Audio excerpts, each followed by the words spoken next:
मैं कल रात को बैठ के सोच रहा था, प्रभु कल रेजरेक्शन डे है।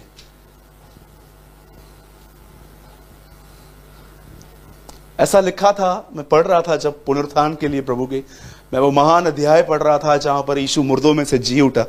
मैं एक वर्ड पढ़ रहा था कल और मैं इसके बारे में सोच रहा था कि जब यीशु मुर्दों में से जी उठा तो ऐसा लिखा गया है कि पत्थर लुढ़का हुआ पड़ा था।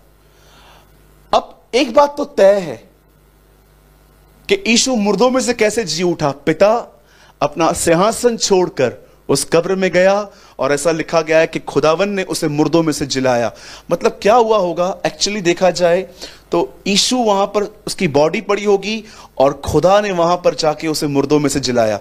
अब मैं आपसे एक सवाल पूछता हूं, यहां पर परमेश्वर तो आत्मा है, उसे अंदर आने के लिए दरवाजा खोलने की, ये पत्थर हटाने की तो नीड है नहीं।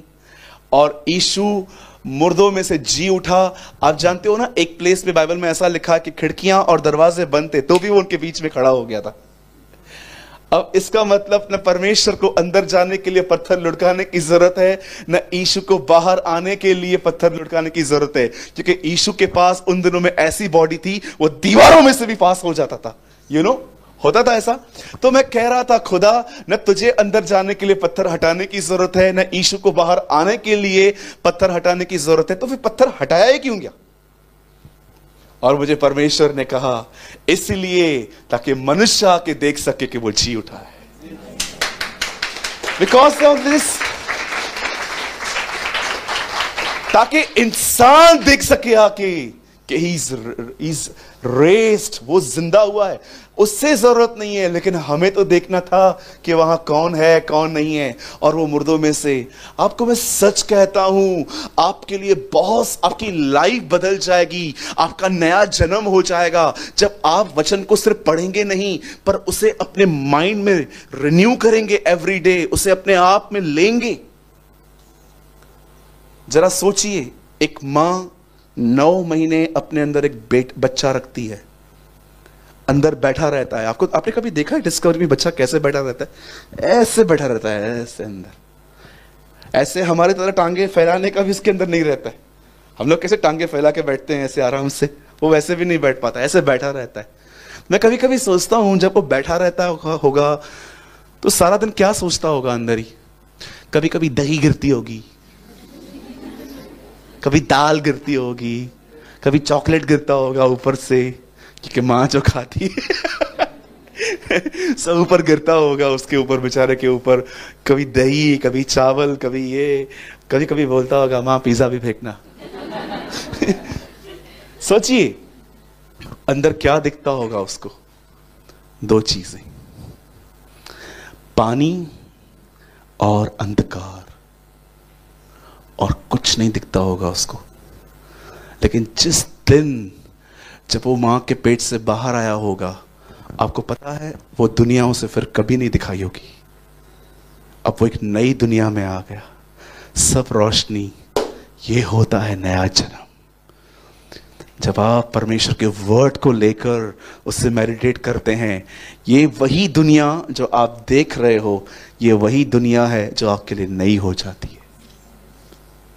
इसे कहते हैं, अगर जो मसीह में है, अब जो मसीह में है वे नई सृष्टि है, पुरानी बातें बीत गई, अब देखो सब कुछ नया हो गया।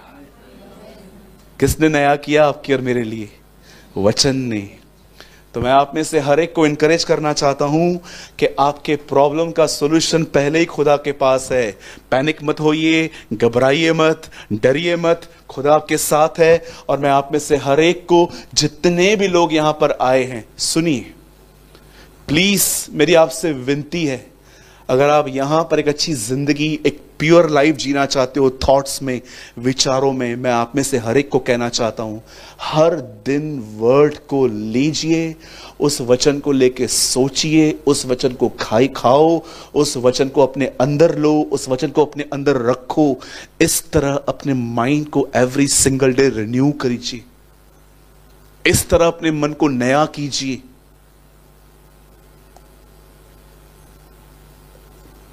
मैं जहां पर अपने ऑफिस में बैठता हूं, वहां पर एक वचन लिखा हुआ है, मैं हर दिन जब मैं मॉर्निंग में आता हूं तो मैं अपने टेबल पे वो वर्ड को पढ़ता हूं। उसमें लिखा है प्रति बोर परमेश्वर का अनुग्रह नया होता है। और मैं जब भी मॉर्निंग में अपने टेबल पे आता हूं पहले मैं वो वर्ड पढ़ता हूं, यस आज भोर है और मैं बिलीव करता हूं कि आज खुदावन मुझ पर एक नया फजल लेकर आएंगे। I start my day like this. एक चीज कर सकते हैं, आज घर जाएंगे ना, एक चिट बनाओ।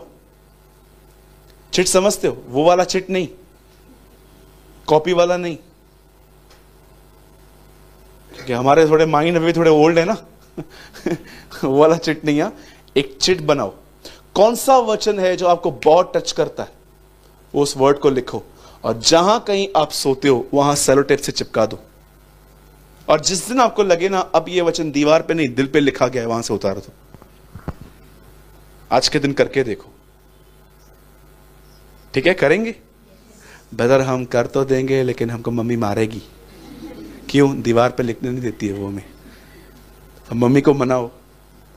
चलिए स्टार्ट करें हम। आज के वर्ड में आए। मैंने ये काउंसलिंग देनी थी मुझे और अब मैं वचन की तरफ जा रहा हूं। मुझे विश्वास है कि आज का वर्ड थोड़ा हैवी है लेकिन आपको डाइजेस्ट करना पड़ेगा, ठीक है? बाजू वाले को बोलो अब नींद से उठो। हाँ, बहुत सो लिए, ठीक है? समझने वाले को इशारा काफी है। चलिए आइए हम सब खोलेंगे उत्पत्ति, द बुक ऑफ जेनेसिस। अब आइए पुराने लोगों, आज आपकी खैर नहीं है। आज का वर्ड स्पेशली पुराने लोगों के लिए है, लेकिन ऐसा नहीं है, नए लोगों के लिए भी है। और मैं आपको कहना चाहता हूं आज का वर्ड आपके ऊपर फिर से एक बड़ी जिम्मेदारी ले आएगा। कोई आमीन नहीं बोलेगा, आई नो, अभी बोल रहे हो।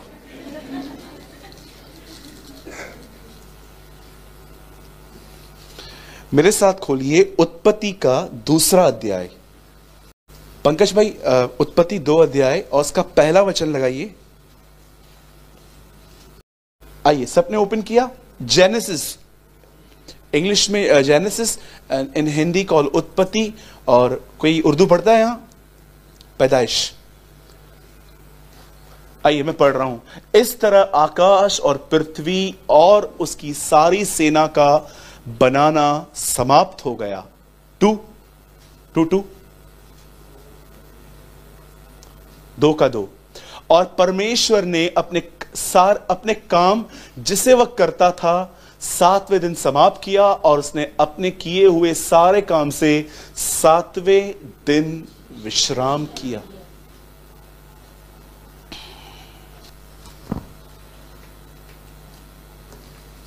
आइए मैं चाहता हूं आप सब ध्यान दें।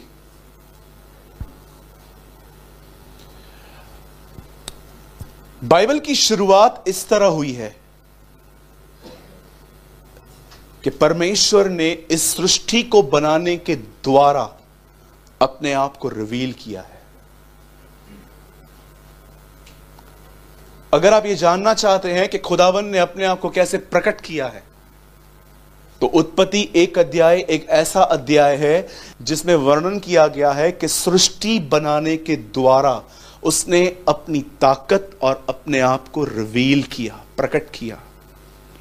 जैसे आप जानते हैं कि अगर हम कहेंगे कि परमेश्वर ने अपना प्रेम किस तरह प्रकट किया, तो आप सभी जानते हैं परमेश्वर ने अपना प्यार जीसस के थ्रू रिवील किया है। पर मैं आपको बताना चाहता हूं, सबसे पहले परमेश्वर ने अगर अपने आप को रिवील किया है तो वो है दुनिया बनाने के द्वारा। God reveal himself through his creation. और उसके बाद ऐसा लिखा गया है कि सबसे पहले पृथ्वी पर पवित्र आत्मा मंडरा रहा था, और ऐसा लिखा है कि परमेश्वर ने पहली चीज कही, let there be a light, आओ ज्योति बनाएं, और ज्योति हो गई। ठीक है? उसके बाद अगर आप बाइबल को पढ़ेंगे तो आपको पता चलेगा कि परमेश्वर ने, हो सकता है मैं थोड़ा ऊपर नीचे बोल रहा हूं, ठीक है, लेकिन आप समझ लेना। उसके बाद आपने देखा होगा पानी के 2 हिस्से किए गए हैं। पानी के 2 हिस्से किए गए, एक पानी ऊपर डाल दिया गया है आसमान पे, इसलिए आपने देखा होगा स्काई ब्लू है। आज भी ऊपर आप देखिए वो ब्लू दिखता है, और जो पानी नीचे था उस पानी को भी उसने अलग कर दिया और उसे समुद्र कहा। उसके बाद आप पढ़ते हैं कि खुदावन ने किस तरह से पेड़ पौधे, जंगली वृक्ष वगैरह सब बनाए, और उसके बाद चौथे दिन पे आप पढ़ते हो सूरज और चंद्रमा, और ऐसा लिखा है सारे प्लैनेट्स उसने बनाए। कई लोगों से मैं पूछता हूं कि सूरज उसने क्यों बनाया, मैं अपने लिए नहीं बोल रहा हूं, उससे सूरज क्यों बनाया, तो रीजन देते हैं कि हमारे लिए, बस सब हमारे लिए, सब अपने लिए चाहिए। तीसरे दिन पे उसने क्या बनाए थे? पौधे, पेड़, इनको धूप चाहिए रहती है, उनके लिए बनाए गए। और उसके बाद आप पढ़ते हैं कैसे परमेश्वर ने सब कुछ बनाया। अब आइए हम उस चीज पे आते हैं जो मैं आपको बताना चाहता हूं। आप जानते हो सब कुछ बनाने के बाद छठवें दिन बाइबल बताती है उसने मनुष्य को अपनी समानता में और अपने स्वरूप में बनाया। इंग्लिश में लिखा गया है God create a man in his image and in his likeness, और उर्दू बड़ी खूबसूरत है। उर्दू में लिखा गया है खुदावन ने छठवें दिन इंसान को अपनी ही सूरत और अपनी ही सीरत में बनाया। राइट? जैसे इंसान को परमेश्वर ने अपने स्वरूप और अपनी समानता में बनाया। अब मैं आप में से हर एक से एक सवाल पूछना चाहता हूं, स्वरूप और समानता में क्या अंतर है? क्यों परमेश्वर ने ऐसा लिखा गया है वहां पर कि परमेश्वर उसके नथनों में फूका? आप जानते होंगे ना, लाजर को जिलाया गया था शब्द से, आदम को जिलाया गया ब्रीथ से। क्योंकि लाजर को सिर्फ जिलाया गया था, आदम के अंदर अपना नेचर इंपार्ट किया गया था। That is a reason. जब परमेश्वर ने छठवें दिन मनुष्य को बनाया, ऐसा लिखा गया है कि उसने उसके नथनों में जीवन का श्वास फूका, और फूकने के बाद ऐसा लिखा गया है on the seventh day God rest. परमेश्वर ने इंसान को अपने ही स्वरूप और समानता में, आप जानते हो इन दिनों में आप में से हर व्यक्ति यहां पर जो बैठा है, चाहे आप भाई हैं चाहे आप बहन हैं, आप जानते हैं आप सब परमेश्वर के स्वरूप में हैं। परमेश्वर मेरी तरह दिखता है, रॉन्ग, आप परमेश्वर की तरह दिखते हैं। क्या लोग मेरी बात समझ रहे हैं? आप जानते हो परमेश्वर कैसा है? देखिए मुझे, उसके पास भी मेरी तरह दो आंखें, एक नाक, एक मुंह, दो हाथ, एक पेट। उसने मुझे अपने स्वरूप में बनाया है। पर अब सवाल यह है कि क्या आप उसकी समानता में हैं? जब परमेश्वर ने एक इंसान को अपने स्वरूप और अपनी समानता में, स्वरूप का मतलब बाहर से भी अपनी तरह, समानता का मतलब अंदर से भी उसकी तरह, जब उसने उसको बना लिया, तब बाइबल बताती है जब परमेश्वर ने देखा कि सब बन गया है, उसके बाद लिखा गया है कि जितने काम वो करता था उसने समाप्त किए, और सातवें दिन उसने विश्राम किया। मुझे बताइए क्यों परमेश्वर ने विश्राम किया? Y God rest? एक हिंदू भाई ने, जो गीता का प्रचार करता है, उससे मुझसे सवाल पूछा, बोला कैसा खुदा है तुम्हारा, थकता है? थक गया तुम्हारा परमेश्वर? एक्चुअली वो डिबेट करना चाहते थे मुझसे। वो चाहते थे कि मैं इन बातों का उनको आंसर दूं। मैंने उनको कहा ब्रदर मैं आपको बहुत जल्दी इस बात का आंसर दूंगा। उन्होंने मुझसे कहा कि ये खुदा कैसा है? तुम्हारा खुदा थक जाता है? आप जानते हो परमेश्वर ने यहां पर विश्राम क्यों किया? Why God rest? मैं आप में से हर एक से एक बात पूछना चाहता हूं, जो भी लोग नौकरियां करते हैं, जब आप नए नए जॉब में गए थे, आपके लिए चीजें इजी थी? आपके लिए काम करना आसान था? डिफिकल्ट था। लेकिन जरा सोचिए, आपने किसी को काम सिखा दिया है, अब आप कैसे बैठते हो ऑफिस में? हाँ? आराम से बैठे रहते हो। क्यों? क्योंकि आपका काम कोई कर रहा है। मुझे आज भी याद है जब मैं जॉब करता था, अभी तो खुदा के फजल से मैंने नौकरी छोड़ दी है, अब मैं डैड के साथ ही हूं, पार्ट टाइम जो है मेरा करता हूं। मैं आपको बताना चाहता हूं, जब मैं काम करता था, मेरे लिए हर काम मुझे करना पड़ता था। बॉस ये कहे ये लेकर आ, ये लेकर आ, वो लेकर आ, वो लेकर आ। आप सभी जानते हैं मैं वाइन शॉप पे काम करता था। लेकिन जब मुझे पता चला कि नो, ये जॉब हमारे लिए नहीं है, तब मैंने वो काम छोड़ दिया। लेकिन मैं आपको बताना चाहता हूं, मुझे आज भी याद है चश्मे वाला वो लड़का जिसको मैंने पूरा काम सिखाया। और कई बार अब जो मुझे बॉस बोलते थे, मैं बैठ के आराम से होता, जा लेकर आ, देख क्या, जा लेकर आ, लेकर होता है ना। उस व्यक्ति की वजह से मुझे रेस्ट मिलता था, क्योंकि मैंने उसको सारा काम सिखा दिया। आप सिंपल इस बात को समझिए, परमेश्वर दिन रात काम कर रहा था, लेकिन जब परमेश्वर ने अपना रिप्रेजेंटेटिव बनाया तब उसे विश्राम मिला। अब परमेश्वर को एक बात साफ थी कि अब जो काम मुझे करना था, अब वो ये काम ये कर लेगा। परमेश्वर ने एक व्यक्ति बनाया, परमेश्वर ने उसके अंदर एक स्वभाव डाला और परमेश्वर ने विश्राम किया, क्योंकि परमेश्वर जानता था कि जो काम मुझे करना है, इट मींस मुझे लोगों को दिखाना है कि मैं कितना महान और कितना भला, कितना अनुग्रहकारी और कितना दयालु हूं। अब मैं ये काम नहीं करूंगा, अब ये काम आदम करेगा। आप जानते हो, आप में से कितने लोग इस बात को जानते हैं, जो व्यक्ति परमेश्वर की समानता में आया है, उसने परमेश्वर को अपने अंदर विश्राम दिया है। जो व्यक्ति परमेश्वर की समानता में आया है, उस व्यक्ति ने परमेश्वर को विश्राम दिया है। 38 साल के रोगी को चंगा करने के बाद लोग यीशु से मिलकर कहते हैं, सबत के दिन तू क्यों काम करता है? आप सभी जानते होंगे यीशु सबत के दिन काम करता था। वो एक ऐसा दिन था जिस दिन इजरायली कोई काम नहीं करते थे, लेकिन यीशु उस दिन काम करता था।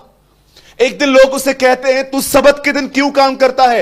यीशु कहता है, मेरा बाप भी काम करता है, इसलिए मैं भी काम करता हूं। मैंने अपनी बाइबल में ब्रैकेट में ऐसा लिख दिया है, यहां पर मैं आपको पढ़ के सुनाता हूं। जब उन्होंने यीशु से कहा, सबत के दिन क्यों काम करता है, तब यीशु ने, ये वहां पर लिखा नहीं है लेकिन मैंने ऐड किया है, तब यीशु ने उनसे कहा, मेरा बाप भी काम करता है, मैं भी काम करता हूं। आप जानते हो मैंने यहां ब्रैकेट में क्या लिखा है? मैंने यहां पर लिखा है,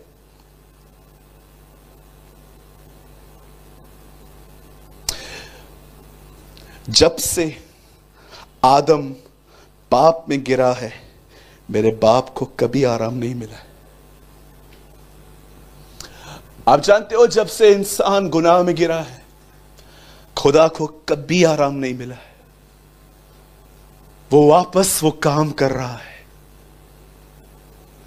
कौन सा काम? मनुष्य को अपनी समानता में लेके आने का, ताकि एक दिन ऐसा आए कि मनुष्य उसकी समानता में बन जाए और परमेश्वर वापस विश्राम करे। मेरे भाइयों, मेरी बहनों, मैं आप में से हर एक से एक सवाल पूछना चाहता हूं। कितने व्यस्त होते हैं आप? सारा दिन काम करते हैं, बच्चों के लिए, अपने लिए, क्योंकि आपको बहुत सारे बिल्स पे करने हैं वगैरह वगैरह। पर मैं आपको पूछना चाहता हूं, इतनी बिजी लाइफ में आप में से कितने लोग हैं जो इस लक्ष्य के साथ जीते हैं कि मुझे परमेश्वर की समानता में आना है? क्योंकि जिस दिन मैं परमेश्वर की समानता में आ गया, मैं उसकी तरह बन गया, वह दिन होगा जब वो मुझ में विश्राम पाएगा।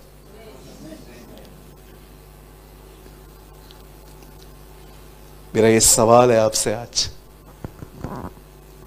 मुझे ये पता है कोई व्यक्ति परमेश्वर की समानता में एक दिन में नहीं आता, पर मैं आप सबसे पूछना चाहता हूं, पर क्या आपने शुरुआत की है? क्या आपने स्टार्टिंग की है? कितने लोग हैं यहां पर, मैं आपसे पूछना चाहता हूं कि एटलीस्ट आज से आप शुरुआत कर रहे हैं कि ब्रदर आज एक नया उपदेश सुन रहा हूं मैं कि वो लोग जो परमेश्वर की समानता में आ गए हैं, परमेश्वर उनकी जिंदगी में, उनकी लाइफ में विश्राम कर सकता है। विश्राम करने का मतलब समझते हैं, परमेश्वर आपसे इतना संतुष्ट हो चुका है कि परमेश्वर जानता है कि ये वो व्यक्ति है जो मुझे रिवील करेगा मैं कौन हूं। ये वो व्यक्ति है जो प्रकट करेगा कि मैं कौन हूं। आप जानते हो Kathryn Kuhlman, D.L. Moody, Smith Wigglesworth, John Wesley, Charles Finney, William Carey, Martin Luther, Chronicle brothers, Raven Hill, ये सारे जो लोग थे जिन्होंने अपने समय में नेशन शेक की, लोग इनके मिनिस्ट्री के द्वारा ब्लेस्ड हुए, आनंदित हुए, आशीष पाई इन्होंने। आप जानते हो इन सेवकाई, ये सब लोग डिफरेंट क्यों थे? क्यों ये सब लोग बहुत डिफरेंट थे अपने लाइफ में? क्यों आज के प्रीचर्स आज भी इनके प्रीचिंग को लेकर प्रीचिंग करते हैं? कितने लोगों ने जॉन वेस्ली की इस लाइन को पढ़ा है कभी?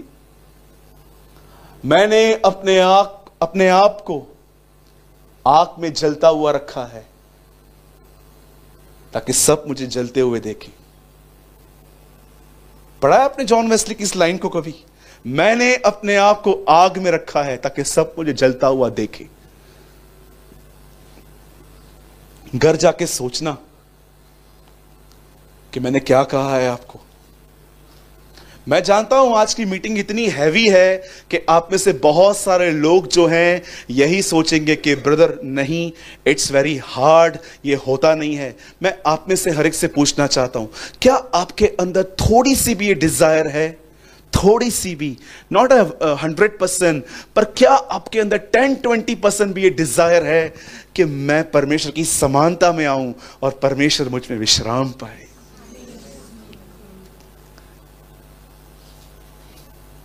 मेरे भाइयों, मेरी बहनों, पास्टर और प्रचारक बाद में बनिए, पर पहले अपने जीवन में ये लक्ष्य रखिए।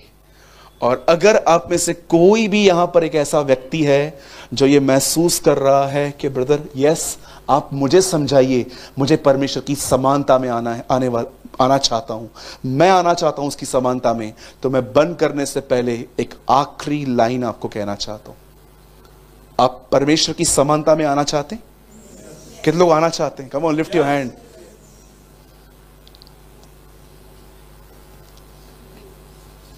आप जानते हैं आपका कौन वेट कर रहा है इन दिनों में? आप इससे कितने लोगों ने ये देखा है, हम पृथ्वी पे सीड डालते हैं, पृथ्वी हमें फल देती है। आप पेड़ उगाते हैं, पेड़ खुद ब खुद उगता है। आप जानते हो जो चीज ग्रो करती है उस चीज में लाइफ है। कितने लोगों ने यह वचन पढ़ा है? पृथ्वी बड़ी आशा भरी निगाहों से परमेश्वर के पुत्रों का इंतजार कर रही है। आप जानते हो जिस अर्थ पे आप रह रहे हो ना, वो अर्थ भी वेट कर रही है कि आप उसकी समानता में कब आओगे। वहां पर यह नहीं लिखा गया है कि यीशु, ऐसा नहीं लिखा गया है वहां पर कि पृथ्वी खुदा का वेट कर रही है। लिखा है पृथ्वी बड़ी आशा भरी निगाहों से परमेश्वर के पुत्रों के प्रकट होने का इंतजार कर रही है। सृष्टि भी इंतजार कर रही है कब कलीसिया उसकी तरह बनेगी और वो उसे लेने के लिए आएगा। यू नो, एक आदमी ने मुझसे पूछा कि ब्रदर रैप्चर क्या है? मैंने कहा मरणहार देह को छोड़कर हमेशा की जिंदा रहने वाली देह को पहन लेना रैप्चर है। आप जानते हो बहुत जल्द परमेश्वर आपको एक ऐसा बदन देने वाला है जो बदन कभी आपको पाप करने के लिए टेम्प्ट नहीं करेगा। परमेश्वर आपको ऐसा बदन देने वाला है जिसमें कभी आपको भूख नहीं लगेगी, एक ऐसा बदन जिसमें कभी कोई शिकायत नहीं होगी। मैं आपको कहना चाहता हूं ये रिवॉर्ड है रैप्चर में। मैं आपको सच कहता हूं, उद्धार, किसी ने मुझसे पूछा ब्रदर उद्धार क्या है? मैंने कहा मैंने उद्धार पाया है, मैं उद्धार पा रहा हूं और मैं उद्धार पाऊंगा। उससे बोला इसका मतलब क्या है? मैंने कहा जब मैं प्रभु में आया तो मेरे सारे गुनाह माफ हुए, अब जो मेरे अंदर है वो पाप निकल रहा है और एक दिन बहुत जल्द यीशु आएगा और मुझे इस बदन में से निकाल के ले जाएगा। This is called a complete salvation. आप जानते हैं, आपको हमेशा उद्धार ऐसे बोलना चाहिए, मैंने उद्धार पाया था, मैं उद्धार पा रहा हूं और मैं उद्धार पाऊंगा। इसका मतलब मेरे गुनाह माफ हुए हैं और इस समय खुदावर मुझे अपनी समानता में बना रहे हैं, पाप से निकाल के। और बहुत जल्द एक दिन ऐसा आएगा जब वो मुझे इस बदन में से निकाल के अपने साथ ले जाएगा। आपका और मेरा एक लक्ष्य होना चाहिए जिंदगी में कि हम परमेश्वर के स्वरूप में तो हैं, पर क्या हम परमेश्वर की समानता में हैं? मेरी बहनों, जरा सोचो, आपके हस्बैंड को आप कितने भाएंगे अगर आप परमेश्वर की समानता में हो तो। मेरे भाइयों, जरा सोचो, आपकी बीवियां आपसे कितनी ब्लेस्ड होंगी अगर आप परमेश्वर की समानता में आ जाओ। मैं आप पेरेंट्स को कहना चाहता हूं, अगर आप दोनों परमेश्वर की समानता में आओ, आपके बच्चे, मैं आपको कहना चाहता हूं, तीमुथियुस की तरह बढ़ेंगे वो। आपको क्या लगता है, लोग आप में ज्ञान ढूंढ रहे हैं? आपको क्या लगता है, लोग आप में एक बहुत बड़ी थियोलॉजी ढूंढते हैं? मैं आपको बताना चाहता हूं, लोग आप में सिर्फ और सिर्फ खुदा को देखना चाहते हैं और किसी चीज को नहीं। काश, मैं उम्मीद करता हूं 10% लोग भी अगर आज इस मैसेज को सीरियसली लें कि आज रिजरेक्शन डे पे सूरज भाई ने हमको सिखाया था कि हम स्वरूप में हैं, पर क्या हम उसकी समानता में हैं। अगर 10% लोग भी अगर आज इस मैसेज को लें, मैं आपको सच कहता हूं, ओ आपसे मिलने वाले लोग बदलते जाएंगे, आपके साथ मिलने वाले लोग बदलेंगे।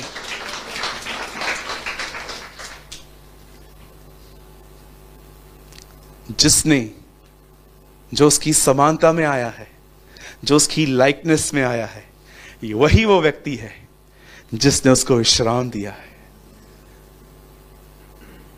चलिए, मैं एक आखिरी सवाल पूछ के खत्म कर रहा हूं। यीशु ने कहा, मेरा बाप भी काम करता है, मैं भी काम करता हूं। कौन सा काम? ये लोग कौन सा काम कर रहे हैं दोनों?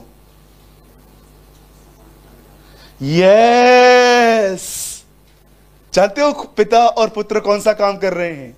मनुष्य के साथ रहकर उसे वापस उस समानता में लेके आ रहे हैं। क्यों? ताकि इन्हें विश्राम मिल सके, ताकि इन्हें आराम मिल सके। ये कह सकें, अब हमारी नहीं, अब ये बंदा हमें रिवील करेगा कि हम कौन हैं। Wow, what a wonderful thing. मेरी आपके लिए, सबके लिए दुआ है आज के पुनरुत्थित दिन पर कि हम सब उसकी समानता में आए। आमीन। परमेश्वर आप में विश्राम पाए।